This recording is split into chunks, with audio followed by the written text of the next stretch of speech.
Hi hello வணக்கம். This is Jenny. Join with me always. The real face of India அப்படிங்கிறதுல தொடர்ந்து நிறைய விஷயங்கள் பெண்களை பற்றி நம்ம தெரிஞ்சுக்கிட்டே வரோம்.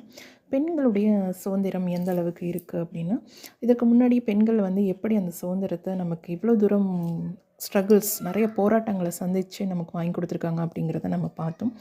முதல்ல இதற்கான ஒரு பெண்கள் உரிமை மாநாடு, பெண்கள் உரிமை இயக்கம் அமைப்பு அப்படிங்கிறத அமெரிக்காவில் நியூயார்க் அந்த மாகாணத்தில் எலிசபெத் கேடி அப்படிங்கிற ஒரு பெண்மணி மிக சாதாரணமான ஒரு எளிய இல்லத்தரசி அப்படின்னு நம்ம சொல்லலாம். ஸோ அவங்க ஆரம்பிக்கக்கூடிய ஒரு அமைப்பு தான்.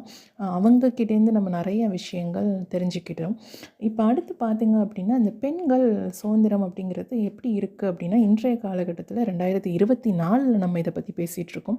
கிட்டத்தட்ட ஒரு 176 வருடங்களாக நம்ம விவரம் தெரிந்து பெண்களுடைய வன்முறைகள் அல்லது பெண்களுக்கான சுதந்திரம் எந்த அளவுக்கு இருக்குது அப்படிங்கிறத நம்ம ஒரு சர்வே கூட எடுத்து பார்த்தோம் அப்படின்னு தெரிஞ்சுக்கிட்டோம் அப்படின்னா, பெண்களுக்கான ஆதிக்கம் முக்கியத்துவம் அப்படிங்கிறது இன்றைய காலகட்டத்தில் இருக்குது.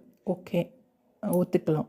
ஆனால் பெண்களுடைய எம்பவர்மெண்ட், ஆண்டர்ப்ரனர்ஷிப், அவங்களுடைய கருத்து சுதந்திரம், ஆடைக்கான சுதந்திரம், அவங்க விரும்பிய ஆடைகளை அணியலாம், அவங்க விரும்பிய இடத்துக்கு போகலாம், தனியாக அதாவது யாரையும் சார்ந்து இல்லாமல் அவங்க சம்பாதிக்கக்கூடிய பணம், அதாவது ஆணுக்கு ஈக்குவலாக அவங்க பெண்ணும் சம்பாதிக்கக்கூடிய திறன் இன்றைய காலகட்டத்தில் இருக்கா அப்படிங்கிறது கொஞ்சம் நம்ம யோசிக்க வேண்டியதாக தான் இருக்குது.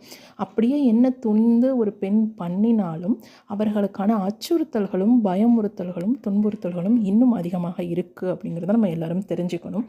ஸோ இவங்களுக்கான வழிவகைகள், அந்த துன்புறுத்தல்கள், அச்சுறுத்தல்கள் எப்படியெல்லாம் வரும் அப்படின்னு பார்த்திங்க அப்படின்னா, ஃபஸ்ட் எடுத்தோடனே ஜெண்டர் வைஸில் பார்த்திங்க அப்படின்னா, நீ ஆணா பெண்ணா அப்படிங்கிறதுல அவங்களுக்கு முதல்ல ஒரு சந்திக்கக்கூடிய மிகப்பெரிய ஒரு பிரச்சனையாக இருக்குது.